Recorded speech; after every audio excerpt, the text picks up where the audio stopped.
Hi friends, இன்றைக்கி August 22 Pandian store season 2ல் என்ன நடக்குதுன்னு பார்க்கலாம். நேற்று சக்திவேல் என்ன பண்ணிடுறாரு தெரியுங்களா? வடிவோட அண்ணன் வீட்டுக்கே போயிட்டு அவங்க அண்ணனை வீட்டுக்கே கூட்டிகிட்டு வந்துடுறாரு. எப்படியாவது உண்மையை வெளியில் கொண்டு வர வைக்கணும் அப்படின்னு சொல்லிட்டு தான். வடிவோட நகை என்ன ஆச்சு, அதில் முத்துவேலுக்கு இருக்கிற அக்கறையை விட சக்திவேலுக்கு தான் அக்கறை ரொம்ப அதிகமாக இருக்குது. ஏன்னா அவருக்கு டவுட்டு ராஜிக்கு தான் கொடுத்துருப்பாங்களோ அப்படின்ற டவுட்டு.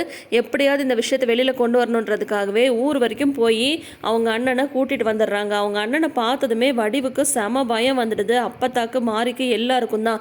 இந்த மாதிரி நான் தான் போய் மச்சானை கூட்டிகிட்டு வந்தேன் அப்படின்னு சொல்லிட்டு சொல்கிறார் இவர்.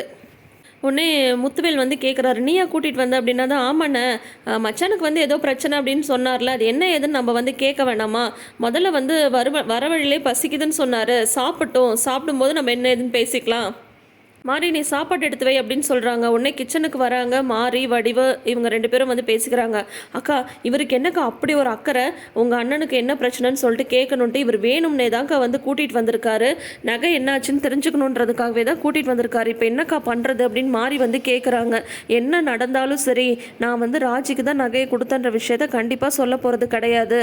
இவங்க என்ன பண்ணாலும் அந்த விஷயம் மட்டும் வெளியில் வரவே கூடாது அப்படின்னு சொல்லிட்டு வடிவை உறுதியாக இருக்காங்க.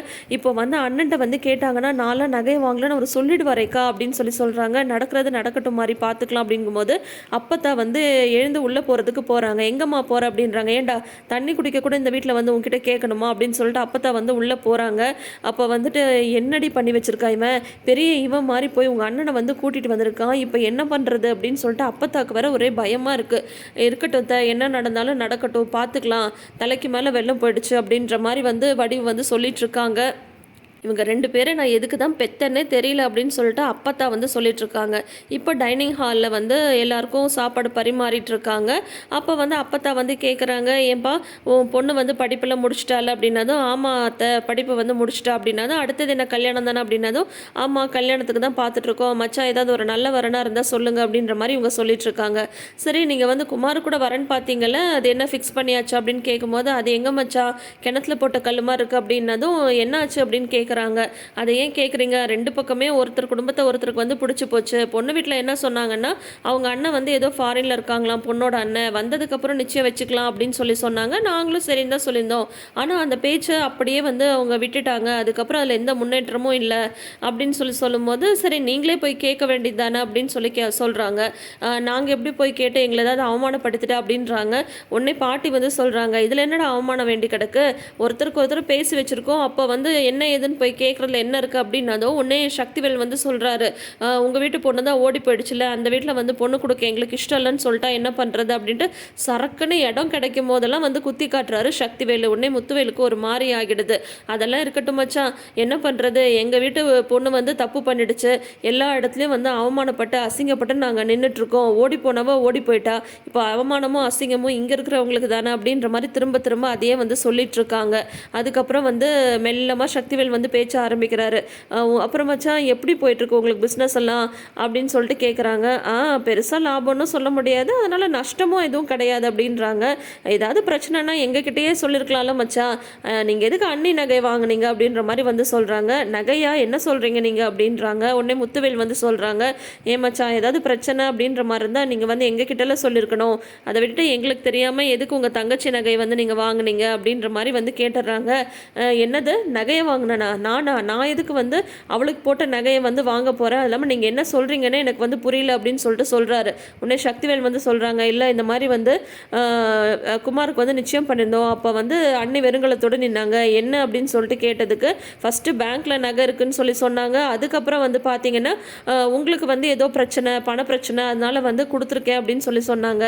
எதனால எங்களுக்கு தெரியாமல் நீங்கள் எப்படி அண்ணியை கேட்கலாம் அப்படின்ற மாதிரி இவர் சக்திவேல் சொல்ல, உடனே முத்துவேல் அதான் சொல்கிறாரு, என்ன கேட்காம நீங்கள் எப்படி அவளோட நகையை வாங்க முடியும் அப்படின்னு சொல்லும்போது உடனே அப்போ தான் சொல்கிறாங்க, என்னப்பா சாப்பிடும்போது இதெல்லாம் எதுக்குப்பா பேசிகிட்டு இருக்கீங்க, அவங்க வீட்டு பொண்ணுக்கு அவங்க போட்ட நகையில் என்னப்பா இருக்குது அப்படின்னது, இருங்க முதல்ல நீங்கள் என்ன சொல்கிறீங்கன்னு எனக்கு தெரியல, இந்த வீட்டில் பொண்ணு கொடுத்து இத்தனை வருஷம் ஆகுது, இது வரைக்கும் நான் செய்ய வேண்டிய முறையெல்லாம் நான் கரெக்டாக தான் செஞ்சிட்ருக்கேனே ஒழிய, ஆனால் இந்த வீட்டிலேருந்து சல்லி காசு நான் வாங்கினது கிடையாது, நீங்கள் என்னென்னா நகை வாங்கினேன்னு சொல்கிறீங்க, வடிவை என்னம்மா இது கூப்பிட்டு வச்சு என்னை அவமானப்படுத்துகிறீங்களா, அசிங்கப்படுத்துகிறீங்களா, என்னம்மா எதுக்காக நீ நகை ஏதாவது பண்ணிட்டியாம்மா, உனக்கு ஏதாவது பர்சனலாக ஏதாவது பணம் ஏதாவது தேவைப்படுதா, உனக்கு ஏதாவது தேவையா, எதாக இருந்தாலும் என்கிட்ட சொல்ல வேண்டியதுனம்மா, நான் வந்து உனக்கு செஞ்சுருக்க போகிறேன், அதுக்காக வந்து எனக்கு கொடுத்தேன்னு சொல்லிட்டு வந்து நீ வந்து சொல்லி வச்சிருக்க, இப்போ எவ்வளோ பெரிய அசிங்கமாயிடுச்சு, இங்கே என்னதாம்மா நடக்குது அப்படின்ற மாதிரி வந்து கேட்குறாங்க. இல்லைண்ணே அதெல்லாம் ஒன்றும் இல்லை அப்படின்னு சொல்கிறாங்க.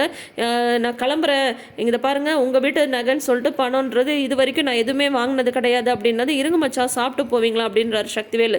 போதுங்க நீங்கள் எல்லாம் பேசினது எல்லாமே வந்து எனக்கு மனசு வயிறு எல்லாமே நிறைஞ்சு போச்சு, நான் கிளம்புறேன் அப்படின்னு சொல்லிட்டு கிளம்புறாங்க. இவங்களாம் இருங்கண்ணே அப்படின்னு வடிவு வந்து சொல்கிறாங்க. நீ பண்ணது கொஞ்சம் கூட சரியில்லைம்மான்னு சொல்லிட்டு அவர் வந்து கிளம்பி போயிடுறாரு. உடனே முத்துவேலுக்கு செம கோவம் வந்துடுது.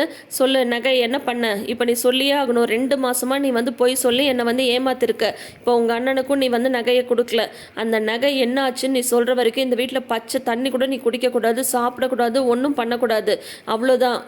நீ என்னவோ ஒரு விஷயத்தை வந்து என்கிட்ட மறைச்சிட்டு ட்ராமா பண்ணிட்டுருக்க அப்படின்னது ஒன்று சக்திவேல் சொல்கிறாரு. அவங்க சொல்ல மாட்டாங்கண்ணே, இந்த வீட்டில் வந்து என்ன நடக்குதுன்னு நம்ம 2 பேருக்கும் இவங்கெல்லாம் சொல்லவே மாட்டாங்க, இப்போ நீங்கள் பண்ணுறது தானே சரி அப்படின்னு சொல்லிட்டு அவரும் வந்து நல்லா ஏற்றி விட்டுறாரு.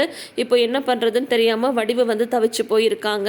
அங்கே வந்து பார்த்தீங்கன்னா செந்தில் வந்து நியூஸ் பேப்பரில் கவர்மெண்ட் ஜாபுக்கு வந்து ஒரு இது கேட்டிருக்காங்க, ஆட்கள் தேவை கேட்டிருக்காங்க, அதை பற்றி பார்த்துட்ருக்காங்க. அப்போ மீனா சொல்கிறாங்க, இதுக்கு நீங்கள் எலிஜிபிள் தான், என்ன டிப்ளமா டிகிரி தானே போட்டிருக்காங்க, நீங்கள் அப்ளை பண்ணுங்கள் அப்படின்னது. அப்போ கண்டிப்பாக வேலை கிடச்சிடுமா அப்படின்றாங்க செந்தில். உடனே வந்து மீனா சொல்கிறாங்க, உங்களை மாதிரி எத்தனை பேர் நினச்சிட்டு அப்ளை பண்ணுவாங்களே, கவர்மெண்ட் வேலை கிடைக்கிறதுனா நீங்கள் என்ன அவ்வளோ ஈஸின்னு நினச்சிட்ருக்கீங்களா, ஆனால் கண்டிப்பாக நீங்கள் முயற்சி பண்ணிங்கன்னா கிடைக்கும் அப்படின்ற மாதிரி மீனா சொல்ல, கிடைச்சதும் நான் வந்து உங்கள் அப்பா கிட்ட வந்து உன்னை கூட்டிகிட்டு போய் ரோலிங்கில் நிப்பாட்டி டைலாக்லாம் பேசுவேன் அப்படின்னு சொல்ல, என்ன டைலாக்குன்னு மீனா கேட்க, அதெல்லாம் சஸ்பென்ஸ் அப்படின்னு இவர் வந்து சொல்கிறாரு. அதுக்கப்புறம் மீனா வந்து செந்திலோட பர்ஸை பார்க்குறாங்க, அது கிழிஞ்சு போய் ரொம்ப நல்லாவே இல்லாமல் இருக்குது. அப்புறம் மீனா வந்து ஒரு பர்ஸை வந்து அவங்களுக்கு வந்து கிஃப்ட் பண்ணுறாங்க. இதோட இன்றைக்கி பாண்டியன் ஸ்டோர்ஸ் வந்து முடிச்சிருக்காங்க. இப்போ வந்து வடிவு வந்து என்ன பண்ண போகிறாங்க, ராஜிக்கு நகை கொடுத்த விஷயமும் தெரியாமல் இருக்கணும், அதே சமயம் வேறு என்ன காரணம் வந்து சொல்ல போகிறாங்கன்றதெல்லாம் அடுத்தடுத்து வர எபிசோட்ஸை பார்த்து நம்ம தெரிஞ்சுக்கலாம். தொடர்ந்து வீடியோஸ்க்கு நம்ம சேனலை இப்போயே சப்ஸ்கிரைப் பண்ணிக்கோங்க, நோட்டிஃபிகேஷன் பெல் ஐக்கானில் ஆல் சிம்பிள் கிளிக் பண்ணிக்கோங்க. கூடவே இந்த ப்ரிவ்யூ பற்றி உங்களோட கருத்துக்களை மறக்காமல் ஷேர் பண்ணுங்கள். தேங்க்யூ.